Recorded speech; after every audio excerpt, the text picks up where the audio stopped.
I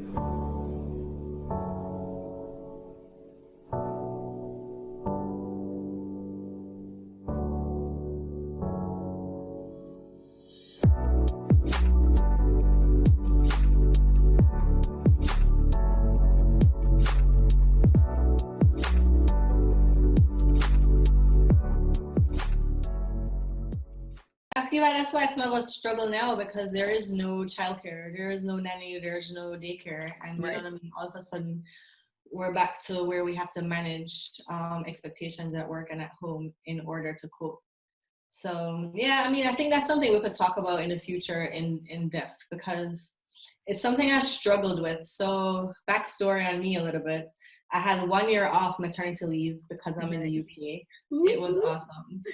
But at the beginning, before I had the baby, I had all these goals for the year off. Like, I thought I was gonna have a whole year off where I could start my blog, travel. I was doing my master's to do my dissertation. Like, I had a long laundry list. I was gonna decorate our house. And then once the baby was born, I realized that, listen, I wasn't getting any of that done. And it became really frustrating, and I had a lot of negative emotions about it, because I just felt like here's this giant list of things that I want to accomplish this year. And as it became apparent that I wouldn't be able to do any of them because it was just me and a baby and no family to help, I kind of felt hurt. Yeah. Upset, you know what I mean? But I managed my expectation and said, you know what? I'm going to just have this baby just this one. So let me just enjoy the year off with him. And I Elsa'd it, I let it all Let it go, go. and I just enjoy the time with the baby. But then it made me think, like, wow, if I ever want to achieve anything outside of just everyday 9 to 5, is it even possible? You know what I mean? Because I have to be a mom, I have to take care of him. How can I achieve that balance? How can I pursue my dreams and see them come true while still being a good mom and Right. working?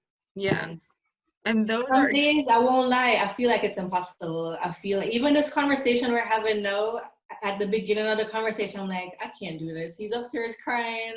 How can I put him to sleep in time to start this meeting? And luckily, it all worked out. But you know what I mean? It does become discouraging sometimes. Like, is it possible? right.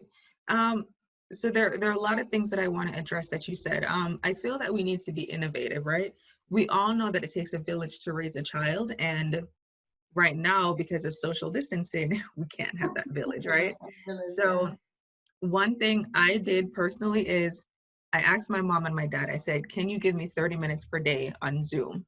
So my dad does math with the 5-year-old, and then my mom does the 5-year-old sight words, and then she does a few sight words with the 3-year-old and his letters. And then she just added this on herself. She was like, okay, now we're gonna do circuit time. We're gonna sing Itsy Bitsy Spider, and then we're gonna do ABC. So that time, I mean, yeah, I have to do the IT part of it of setting it up, or my husband will just put them on Zoom and then set them somewhere. But those 30 minutes allow me to focus on work for that time. So I think we need to be innovative and say, you know what? I can't have the nanny come to the house. I can't take them to school. I don't have these resources that I used to have. But what I really want us to look at is how can I strategically make progress without stressing myself out? So